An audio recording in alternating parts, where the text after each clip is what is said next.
네, 이 시간 우리 하나님 말씀 잠시 보도록 하겠습니다. 사도행전 16장 25절부터 34절까지 말씀입니다. 사도행전 16장 25절부터 34절 말씀, 우리 잠시 주의 말씀을 살펴보도록 하겠습니다. 제가 낭독하도록 하겠습니다. 한밤중에 바울과 실라가 기도하고 하나님을 찬송하며 제수들이 듣더라. 이에 갑자기 큰 지진이 나서 옥토가 움직이고 문이 곧 열리며 모든 사람의 매인 것이 다 벗어진지라. 간수가 자다가 깨어 옥문들이 열린 것을 보고 제수들이 도망한 줄 생각하고 칼을 빼어 자결하려 하거늘 바울이 크게 소리질러 이르되 내 몸을 상하게 하지 말라. 우리가 다 여기 있노라 하니 간수가 등불을 달라고 하며 뛰어들어가 무서워 떨며 바울과 실라 앞에 엎드리고 그들을 데리고 나아가 이르되 선생들이여 내가 어떻게 하여야 구원을 받으리까 하거늘 이르되 주 예수를 믿으라. 그리하면 너와 내 집이 구원을 받으리라 하고 주의 말씀을 그 사람과 그 집에 있는 모든 사람에게 전하더라. 그 밤 그 시각에 간수가 그들을 데려다가 그 맞은 자리를 씻어주고 자기와 그 온 가족이 다 세례를 받은 후 그들을 데리고 자기 집에 올라가서 음식을 차려주고 그와 온 집안이 하나님을 믿음으로 크게 기뻐하니라. 아멘. 오늘 오예배 참여한 여러분에게 살아계신 예수 그리스도의 은혜가 충만하시기를 소망합니다. 오늘은 찬양과 기도의 놀라운 능력에 대해 살펴보고자 합니다. 북한 탈북자들이 찬양팀을 만들었습니다. 어렵게 탈북을 해서 실로 이것이 하나님의 은혜다. 죽음의 위기 앞에서 여러 번 죽을 고비를 넘기고 또한 북한의 형무소에도 여러 번 갔던 사람들입니다. 하나님의 은혜로 탈북하여 해세대 찬양팀을 만들고 지금 전국을 다니면서 하나님의 은혜를 찬양하는 그런 찬양팀으로 하나님께 영광을 돌리고 있습니다.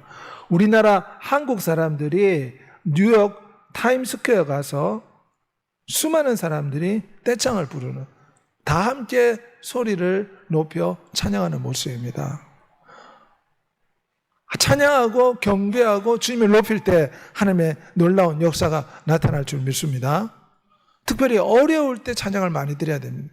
오늘은 바울이 복음을 전파하고 착한 일을 하고 귀신을 쫓아내고 하나님께 영광 돌리는 복음의 전파 사역을 했을 때 도리어 핍박을 받았습니다. 무리가 일제히 일어나 고발하니 상관들이 옷을 찢어벗기고 그 매로 치라하여 많이 친 후에 감옥에 들어가게 되었습니다. 착한 일을 했지만, 복음을 전파했지만, 귀신을 쫓아주고 병을 고쳐줬지만 돌아온 것은 하나님을 믿지 않는 사람들의 핍박이었습니다. 그때 바울과 실라가 하나님을 원망한 것이 아닙니다. 도리어 감옥에서 힘들고 어려울 때 하나님께 감사의 찬양을 올려드렸습니다. 그랬더니 오늘 본문에 오면 갑자기 큰 지진이 나서 옥토가 움직이고 문이 곧 열리며 모든 사람의 매인 것이 다 벗겨진지라. 기적이 일어난 것입니다.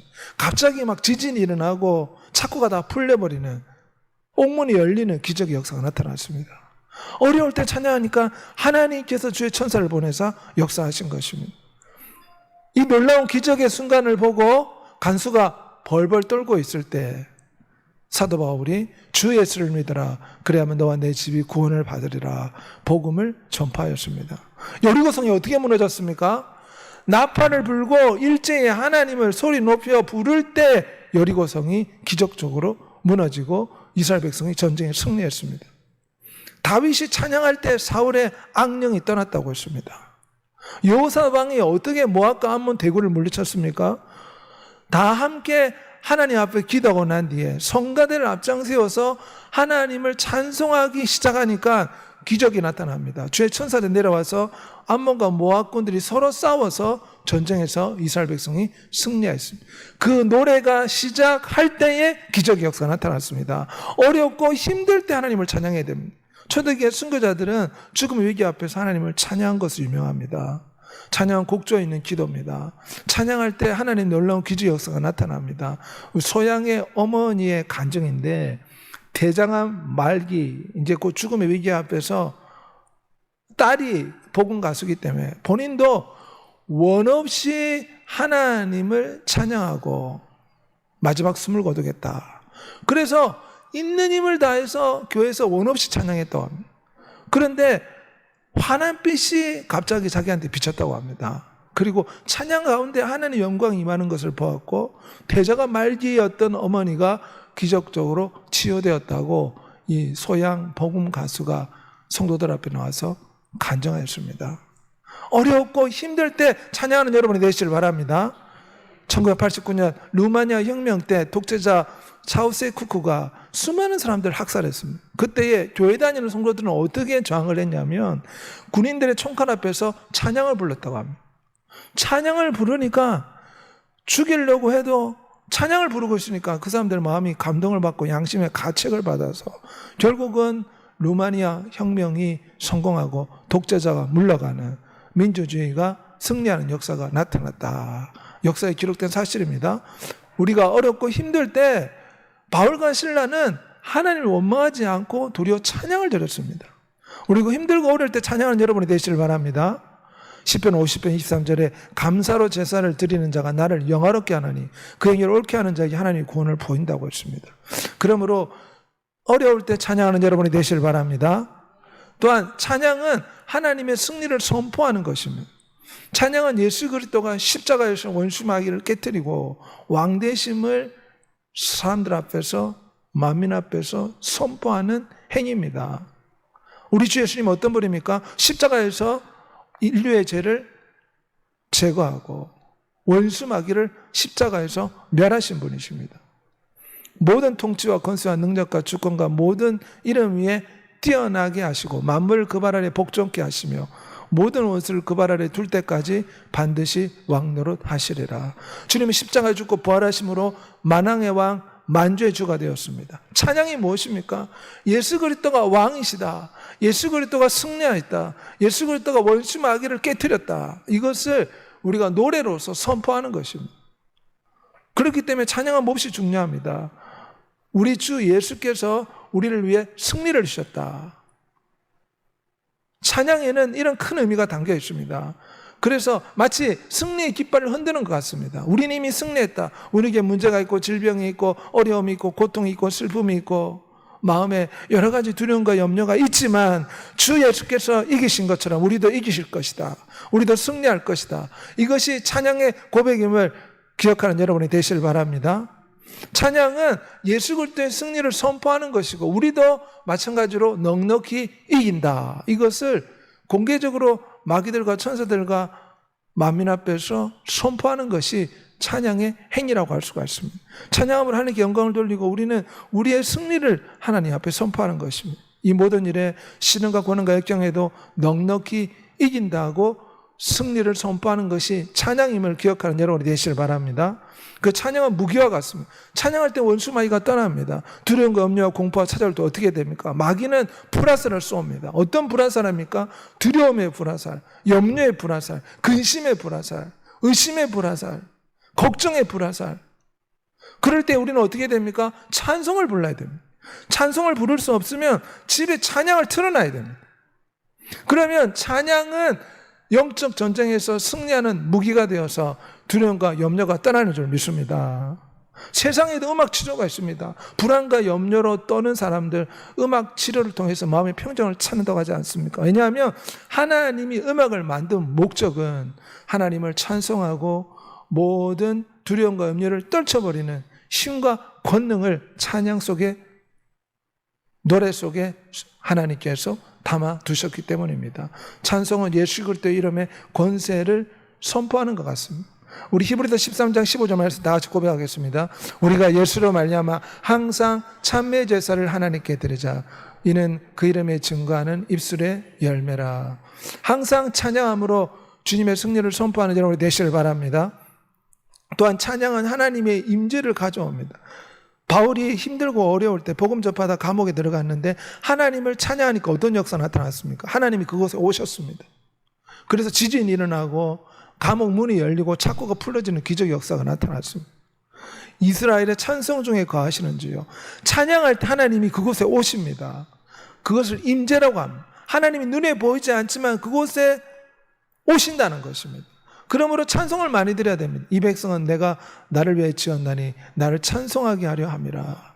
인간의 본래 태어난 목적이 하나님을 찬송하게 태어났기 때문에 찬양을 많이 드려야 됩니다. 찬양은 우리의 초점을 문제에서 하나님께로 돌이키게 합니다. 하나님이 임하시면 지금 염려와 근심에 우리의 생각이 다 몰두해 있는데 찬양을 드릴 때 이 염려와 두려움과 걱정에서 우리의 생각을 돌이켜서 하나님의 임재 앞으로 하나님께로 옮겨가게 된다는 것입니다. 그래서 두려움과 염려를 떨쳐버리고 마음의 평안을 얻고 하나님의 도움을 받게 되는 줄 믿습니다. 유명한 남진 가수의 간증입니다. 찬양을 드릴 때에 하나님의 임재를 느끼고 두려움 염려가 떠나고 마음이 평안해졌다. 본래 불신자였습니다. 예수 그리스도를 믿고 이제는 하나님을 노래하는 찬양하는 사람이 되었습니다.